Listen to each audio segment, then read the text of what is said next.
Sri Gurubhyo Namaha children. Welcome to Online Teaching Academy, Ekalaiva.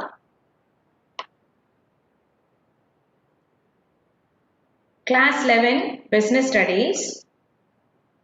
Lesson 4, Business Services. So, we know about services. What do you mean by service? Helping others. A boy helping a blind man to cross the road is a service.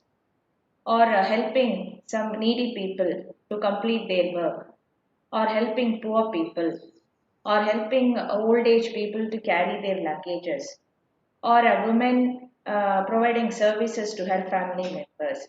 These are all called generally services. So we are going to see about business services in this lesson. First of all, we should know the difference between a good and service. Generally, we used to say, goods and services. What are those goods and what are those services in business practices? So, what is a good?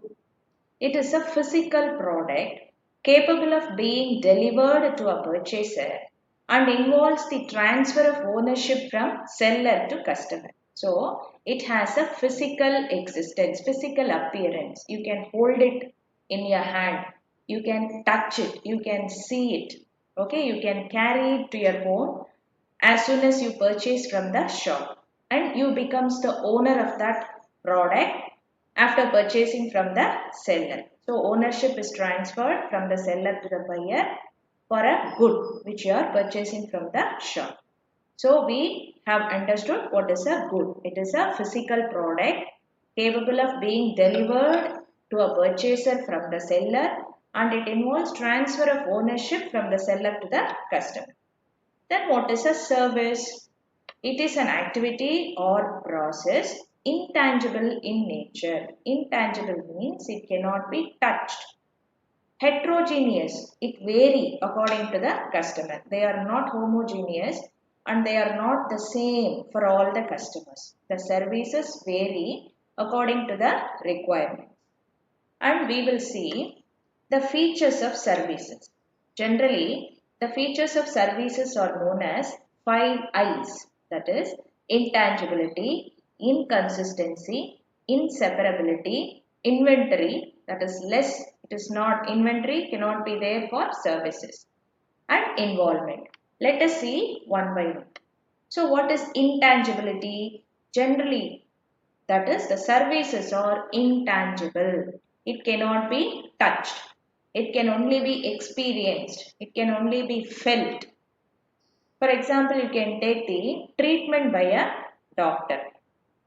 When a patient goes to the doctor diagnoses his diseases and provides his services, isn't it? So he prescribes a medicine and provides a medical treatment. It can only be felt by the patient. That is, since because he pays the fees to the doctor, he cannot purchase the doctor. He can only experience the treatment. So this is called a service. So it is intangible in nature. It cannot be touched. It can only be felt. Okay. And then the next service is inconsistency. That is, there are no standards for the services provided. It has to be provided according to the requirement of the customer. But in case of goods, there are standards for production. If you are producing cars, there are some standards. Pens, production of pens, there are some fixed standards. So production of goods has some standard, but production of services, there is no fixed standard for providing services. It vary according to the customer. For example, if we go to the hair salon, different customers may require different kinds of haircut. Same way, if you go to a restaurant, the server cannot serve the same food to all the customers. The customers may require different kinds of foods.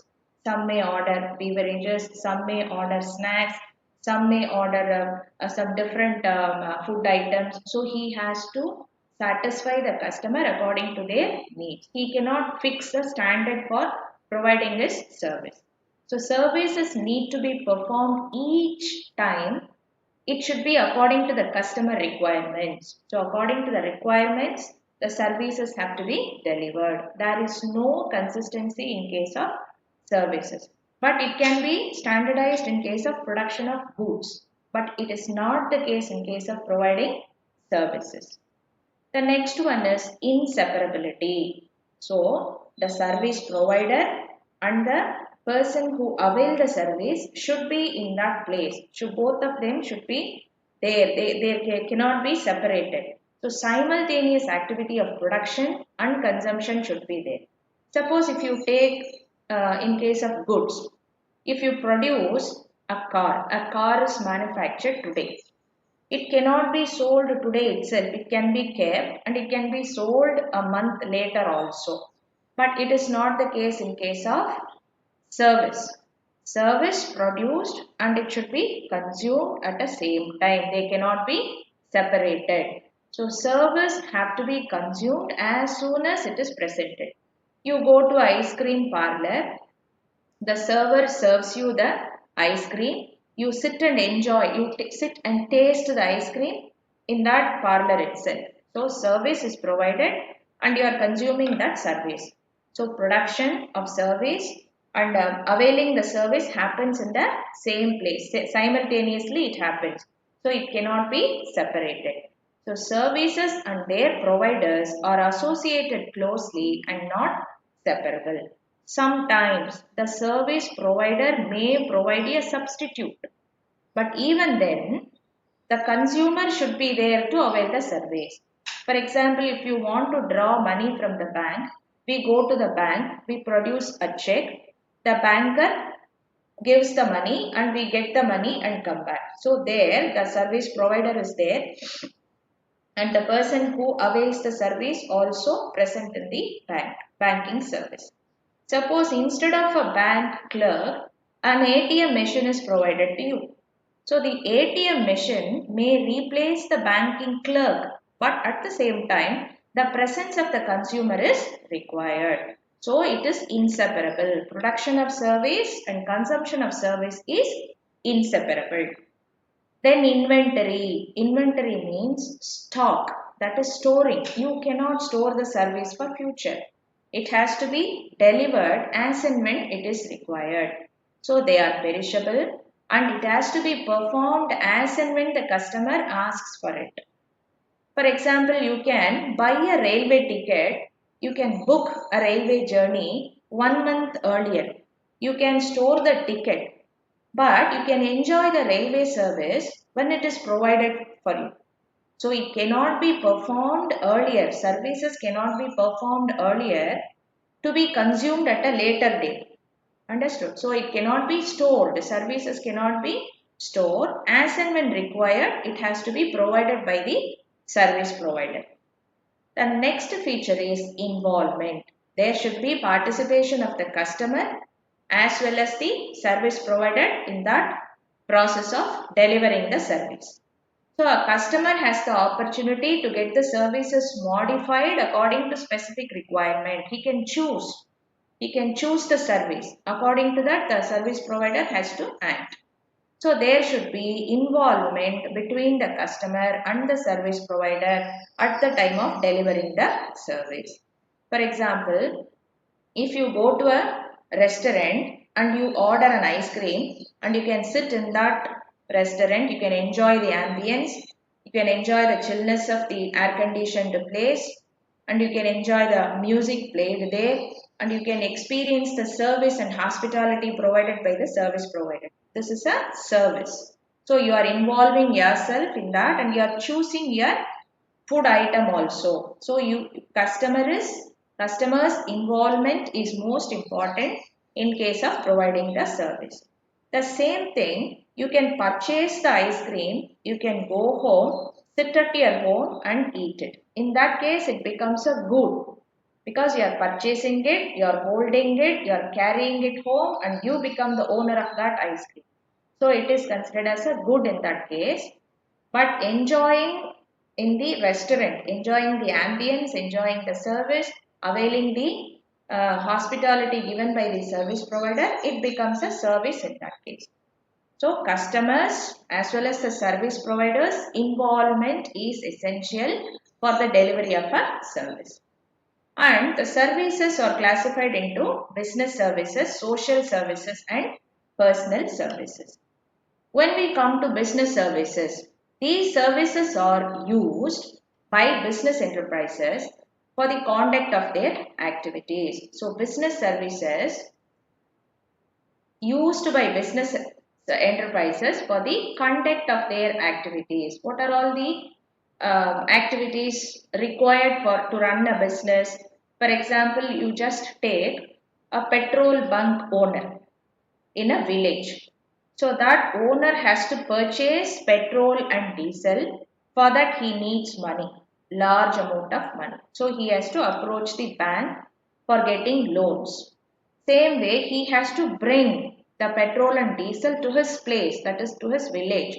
So he need transport facilities. And since it is the concern of safety, he has to make insurance on his products as well as on himself. So he needs insurance services here also. And it has to be stored. These petrol, diesel, everything has to be stored in a place. So warehousing facilities are also needed for this. So to run a business, we need all these services. These are called business services. And when we move on to social services, services that are generally provided voluntarily. So these social services are provided voluntarily in pursuit of certain goals.